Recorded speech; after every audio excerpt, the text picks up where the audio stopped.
S'il est un lieu des forges d'Hennebont qui exprime la soumission du travail ouvrier à la démesure des machines industrielles, c'est bien le laminoir Trio, inspirant à tous ceux qui l'ont vu à la fois fascination et effroi. En fonctionnement une cinquantaine d'années au cœur du site des forges, cet atelier assurait l'étape clé du processus de transformation de l'acier brut en laminé. Tant par la rudesse des conditions de travail que par la singularité de son histoire, le laminoir Trio a profondément marqué la mémoire du travail aux forges d'Hennebont.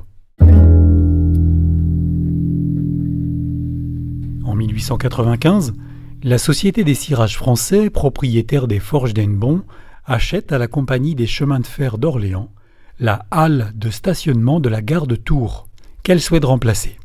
Le nouveau mode de transport a en effet provoqué à Tours un élan urbain qui engorge la gare. Victime de son succès, il devient nécessaire de l'agrandir.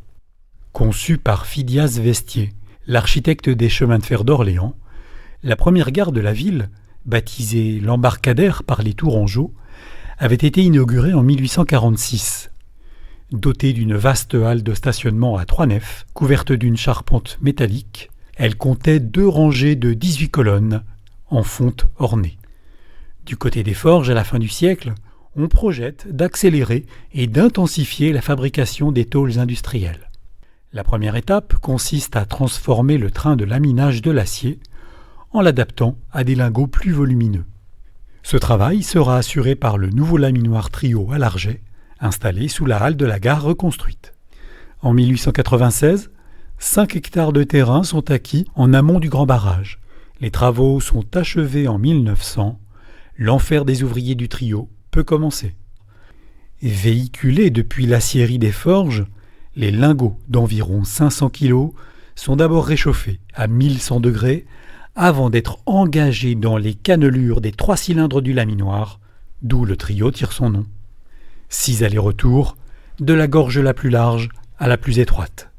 Le lingot est allongé progressivement, devient un mince ruban d'acier rouge d'une 50aine de mètres de long. Puis il est débité en bidons, plaques de métal de largeur correspondant à celle de la tôle à obtenir. Ces bidons représentaient la première ébauche de la future tôle. Dans cette installation archaïque, les serviteurs du laminoir étaient de véritables travailleurs de force, soumis au rythme infernal des cylindres, écrasés par le poids des blocs de métal, la chair rôtie par la matière incandescente, et l'esprit obnubilé par l'objectif de production à atteindre. Chaque équipe, au service du laminoir Trio, formait autant de cohortes solidaires et hiérarchiques à la coordination parfaite. Mis à l'arrêt en 1956, remplacé par un train de laminage à chaud continu, entièrement automatisé, le laminoir Trio disparaît corps et biens.